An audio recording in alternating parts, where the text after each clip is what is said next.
a lot of what Nike does has been reliving the 80s. Even though it wasn't that long ago that they came out, was it 18? And for me, I think they need to thank ASICS and New Balance for this. Hey, what up and welcome to another episode of Creased Heat. And it's got to be said, for the longest time, last year or so, people have been coming down hard on Nike and Jordan and saying, you know, Jordan retros are in the outlets now and all this type of stuff, but they're not talking about the successes that they are having. And for me, I think they need to thank ASICS and New Balance for this. Now let's dive right into this. But before we do, let's go shopping. Since we're talking like Y2K runners and ASICS and New Balance influence in Nike, we're gonna check out mainly that stuff right now. Let's go.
See, while a lot of what Nike does, especially over the last 10 years, has been reliving the 80s.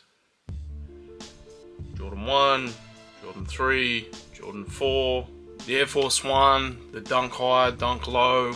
All of these models were originally released in the 80s. And that may have done quite well for a moment. I think there was a time where literally I thought, there's no better shoe than a Jordan 1.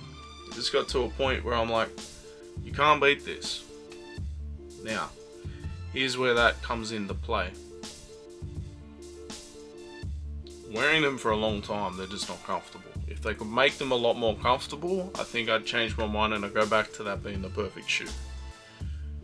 Jordan 3s probably are that difference in comfort. Jordan 4s would be very similar, but that little toe pinch, I can't do it. I've literally gotten rid of a bunch of 4s recently, ever since I've got the military blue and the reimagined Reds, because that new shape is so much better, and I'm just hoping for a re-retro with those other pairs. The way we're going right now, we'll probably see a retro of things that have come out in the last 5 years in the next 1 to 2. It's insane. Even though it wasn't that long ago that they came out, was it 18? 17, 2017.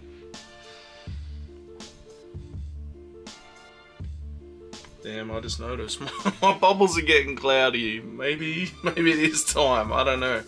I definitely have got a little bit of yellowing on them, and this is getting a little bit of fog, but still a great pair. And I will get the new pair. I will compare them to these for you guys. I already know that it's going to be that newer, old shape, if that makes sense. Whereas this was a lot more boxy, but a lot more comfortable. But I'm getting sidetracked by the 80s again. So why do I think ASICS and New Balance are the reason behind Nike's recent success? If you think back to the last couple of years, right, you think of New Balance went deep into the archives with the 550. Something they completely forgot about. Brought it back, it was an instant hit. It came and went pretty quickly, but it was a hit, right? Digging deep into the archives with something unconventional, Air Max Saunder, they're doing quite well. The weird thing with them and what they've been doing with a lot of things lately is they're only a women's release. So people with big feet, you can't get them. They are going up to, I think, 12.5 in men's. So that's what I've seen on the Nike app anyway. But, alright, a little bit vague, but let's go. What's been popular for New Balance and ASICS? You think the Nimbus 9, Kayano 14, you think of the 997, you get the 990s, 1080s, all these types of stuff. You've basically got this whole Mesh Boy Y2K runner feel. And it's still going quite well. I believe the Kayano 14 has kind of taken over all of that. Because you don't see as much with New Balance. But like I'm hearing in places in America, the Kayano 14 is like the biggest thing. They're reselling that. That's insane. I remember selling the Kayano 14 back in the day when I worked in retail. I remember selling these back in the day in retail when I didn't have enough money to actually purchase these. I got these on sale. What did I buy? A 9.5. They're way too small. I've worn them like twice, and obviously somewhere. I need to clean these. I need to get the ether care out on these, but yeah, my toe bang on the end. They're just so nice. Got them at a crazy price. I need a 10.5 though. But they're going back to designs from the 2000s, right? That's where I'm seeing all these different styles that I grew up seeing, selling, everything like that in my retail days. When I first started, I want to say 04 or 05. So for me, there's that piece of nostalgia with all of this. And it's cool. And a lot of what Nike and Jordan have done for years is nostalgia, but it's also like 20 years earlier. Maybe it's stuff that you heard about from an older brother. Maybe it's stuff that you saw but was never attainable because of when it came out. And you get to relive that feeling through nostalgia. With this, it could be the same thing. You could be around about my age when these initially came out. Maybe you didn't have the money, but here they are. Now, the NYC is essentially like an amalgamation of Cumulus, Nimbus, everything like that. They did a similar thing with the Kayano Legacy, but then ultimately they've gone back to actual versions of the shoes. Although they did do that weird thing where it was like a Nimbus body, Kayano sole, and no one can tell me if it's actually a posted shoe or not. They look nice, but I don't know, man. But where do we come through for Nike? Two of the big successes for Nike of recent times have been the Vomero and the P6000. When the P6000 came out initially, it was like, it kind of looks like a Pegasus, but why wouldn't you just retro a Pegasus? Are you not trying to take away from the current Pegasus? Like, what's the deal? Even though at the time they had the Pegasus, I want to say 82 out. It seemed weird, but when you look at the description, it takes its shape from the Pegasus 2006, but we're not going to call it a Pegasus 2006 or whatever. We're going to call it the P6000. And then in a couple, maybe a year or so later, they bring out the Pegasus 2K5. I think that's what they call them. Some places they're calling them 2K5, some places they're just calling them 2005. So if you're going to do that anyway, like why wouldn't you have done that? To be fair, the Pegasus 2005 doesn't seem to be as popular as the P6000, go figure. Sometimes what's new is old and what's old is new. But this is taking hints and designs similar to what they did with the NYC, but it's still got that familiar nostalgia tip. Now I just had to flick through because they've got a section now literally on the Nike app, on the Nike website called Y2K. What they're doing is that terrible V2K runner. I cannot get behind that. But you got the Vomeros, which I remember selling in like 2007, right? I remember selling them. They were the cheaper version of a Pegasus, but somehow they're doing so well. Similar to how the Kayano 2100, 1100, people are buying 1100s and 2100s. For me, I think the design cues are different enough between the Vomero and the Pegasus to where that can work. Whereas when it's the Kayano 21 1100, it seems a bit weird still to me. But I know other people are enjoying them, and I come very close to grabbing that all white 2100. Great shoe. But I digress. If you look at the current designs for the P6000, they're going that hairy suede. They're going, you know, similar colorways that have been working for ASICS and New Balance for the last couple of years. They've just copied the direct playbook. Go back to the similar type of year. These are the colorways, cut and print.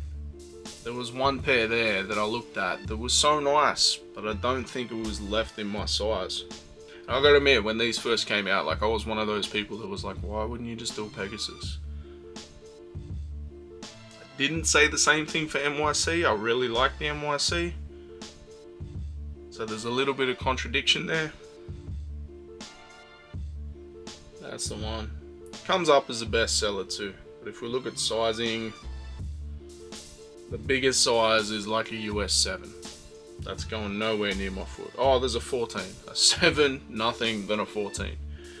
But this is a really nice shoe, and one that I feel like if I see it in hand, I'll probably buy it. It's got the sail midsole, got that blue steel kind of touches for the accents, some greys and browns, and just a really nice hairy suede.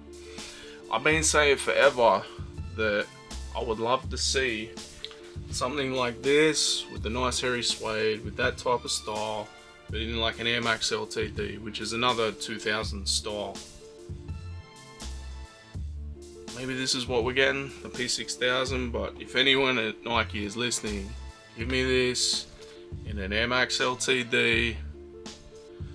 It's a free idea right there. I'm copping like 10 pairs personally, but I digress. What it comes down to in this nostalgia cycle, right? If you were say like 15 to say maybe 18, 20 years ago, it's gonna come back around to where you're seeing all the similar things that you can buy, but now you actually have money. Although nowadays kids seem to always have money. I had no money. And those little trips down memory lane, maybe you buy them a piece of your childhood back. That's what I always said with sneakers when it came to like Air Max, Jordans, everything like that. When I first, like, I had a Michael Jordan book, I had everything. I, obsessed over Michael Jordan in the 90s. I had no money to buy any sort of thing other than that book, but that's how it goes. For Nike, they've been so stuck on the 80s, and now for a little bit in the 90s too, because you can say like the Agassiz were 90s, right? They've just come and gone, sold out straight away. And I said to you, end of last year, early this year, I said Nike are going to cut down on their production numbers to keep things special. Agassiz, in and out. The Wu-Tang Dunks coming out are going to be in and out. All these type of things are going to be that flash in the pan again. So retain some of that special moment. Because a lot of times, in recent times, you look at the Ultraman Dunks. That was a colorway that people had only ever heard about. Years later, it was confirmed that this was something that only came out in Japan. They're on sale at the moment. That's crazy. Another one that they're bringing back, not 2000s, but it was released in the 2000s, right? Is the Duck Camo 90s. Now for me, like, it was never really a popular colorway. I always thought the clash with the red and green just didn't really do it. I like the idea in theory, I just like it in a better color. For me, these were a much better idea. Like, lime green's my favorite color. It just makes a bit more sense with the clash rather than the red and green. Not a South Sydney supporter, but I'm getting off track. The main thing I feel like Nike owes ASICS and New Balance for is, one, retro doesn't have to just be the 80s or the 90s. 2000s are retro now. We first saw it probably in the Nike Free, but that really wasn't, it just didn't hit like that. They tried it with the Roshi runs as well, didn't really hit like that. But when they went for that Y2K running Mesh Boy Summer type aesthetic, it's working.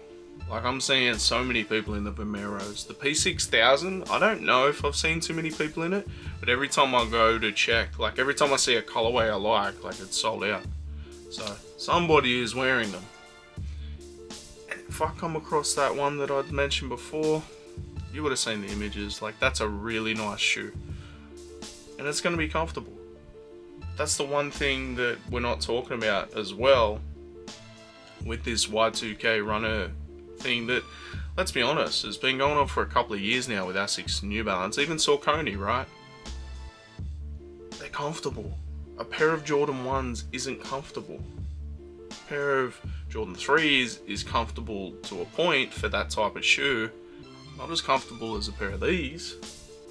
Or the Nimbus 9, Gel NYC, 1080s.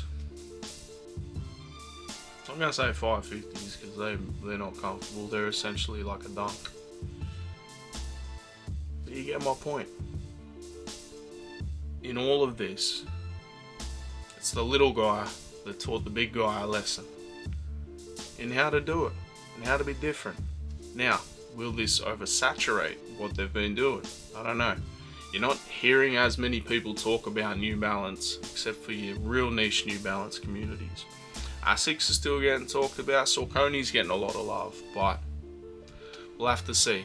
But this has been another episode of Creased Heat. Let me know in the comments what you think. Am I bugging? Did you notice this? Is it something you didn't notice? Like, you can't tell me that P6000 wasn't directly influenced by a New Balance or ASICS. Let me know in the comments. Make sure you like, share, subscribe. We'll be back with brand new content